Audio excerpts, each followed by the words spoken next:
Hello. More than 2/3 of our planet's surface is covered in the salty water, which we call our oceans. In these oceans lives more than 80% of all animal biomass. For much of human existence, the oceans were transversable but not explorable.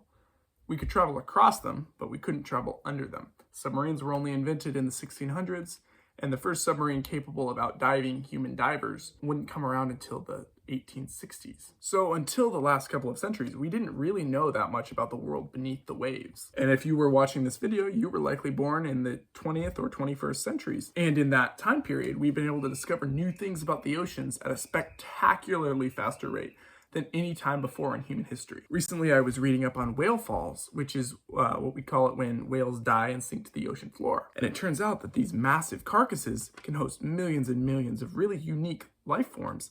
And by studying these micro ecosystems, we can learn loads about how ocean organisms interact with each other, food chains, carbon cycles, that kind of thing.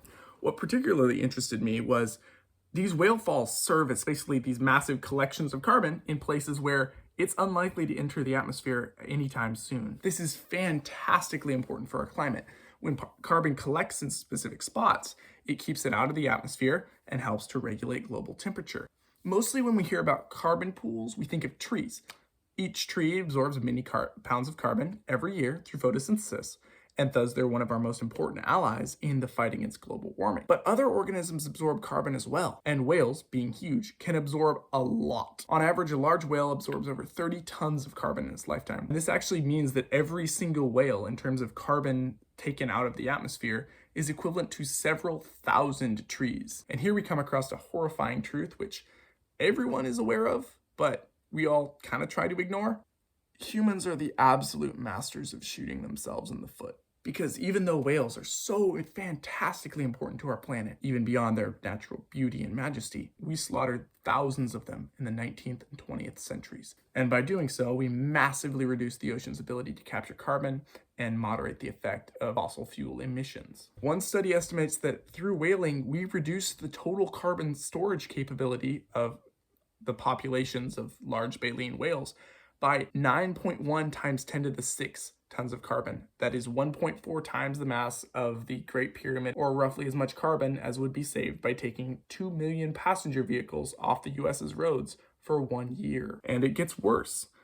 Whales excrete loads of nutrients for phytoplankton, and their pee is rich in nitrogen, really important for photosynthesis.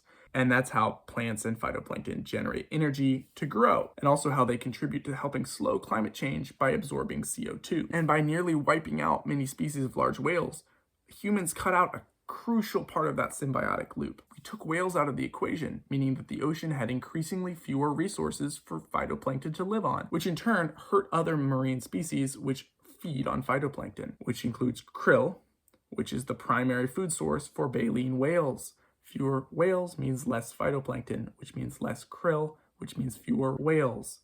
It's a vicious cycle. Researchers estimate that by hunting whales by the thousand, we may have reduced the total biomass of the entire oceans by over 30%. That is billions of tons of life forms. All of this is pretty depressing, as if whaling wasn't already something we looked back on with disgust. Like, man, humans suck. But there's a positive side to this video. Because if we did that much damage to the ocean ecosystems by killing so many whales, then by boosting whale populations, we could have a massive positive impact, or at least undo some of the bad that we've already done. For decades, scientists have been trying to find out ways to increase carbon capture levels by increasing total photosynthesis in the ocean. And most of those proposals work around dumping large quantities of very fine iron dust in the ocean. Iron is an essential nutrient for phytoplankton and is often the limiting factor for sea life growth in colder regions. But if whale populations increased back to their pre-whaling numbers of 3 times modern level, the effects could be similar. Ralph Chamie et al., writing for the International Monetary Fund's Finance and Development magazine, state, at a minimum, even a 1% increase in phytoplankton productivity, thanks to whale activity, would capture hundreds of millions of tons of additional CO2 a year, equivalent to the sudden appearance of 2 billion mature trees. That is very good news. It wouldn't be anywhere near enough to stop climate change altogether, but an increase in phytoplankton would certainly help with that task. And obviously our current goal for the present should be to get back to zero emissions, but we also need to reverse the trend to get CO2 back to pre-industrial levels. And if we help out the whales, they could give us a hand, or a fin with that too.